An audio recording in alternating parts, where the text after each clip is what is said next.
Are you experiencing electrical issues in your vehicle? If so, a faulty ground connection could be the reason why. Ground is a return path for electricity in a car's electrical system. It completes the circuit, allowing power to flow properly.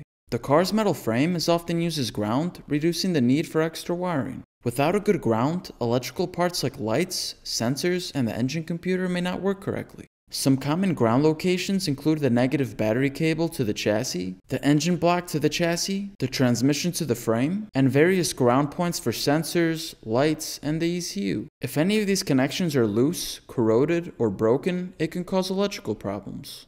The first symptom of a bad ground is electrical components acting up in weird ways. This can look different on every car. You might turn on the radio, but instead, the blinkers start flashing. Or maybe you try rolling down the window and the radio turns on instead. Basically, if your car's electronics start doing things that they shouldn't, a faulty ground could be the reason why.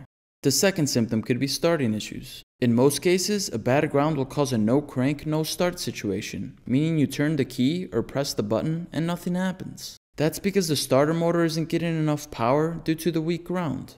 In some cases, you might experience a slow or weak crank where the engine struggles to turn over. While less common, a bad ground can also cause a crank no start if it's affecting other systems like the fuel injectors or the ignition system. The third symptom is having issues with your lights. A weak or corroded ground can cause an unstable electrical flow, making your lights flicker or appear dimmer than normal. This can affect your headlights, interior lights, and even your dashboard lights. In some cases, you might also notice lights turning on and off unexpectedly. The fourth symptom is the battery keeps dying. If there's a weak ground connection between the alternator and the battery, the alternator won't be able to charge the battery properly. This can make it seem like the battery or alternator is bad when the real issue is a faulty ground. Before replacing parts, it's a good idea to check the ground connections first.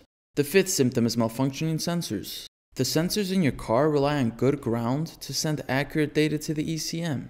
If the ground is bad, it can cause the sensors to send faulty or erratic signals, leading to poor engine performance or triggering the check engine light. You may also see engine codes pop up even if the sensors are not faulty. For example, a bad ground could cause the mass airflow sensor or oxygen sensor to send incorrect readings, causing the engine to run rough. I appreciate you all for watching this video. If you gained value, make sure to like and subscribe, and I'll see you in the next one.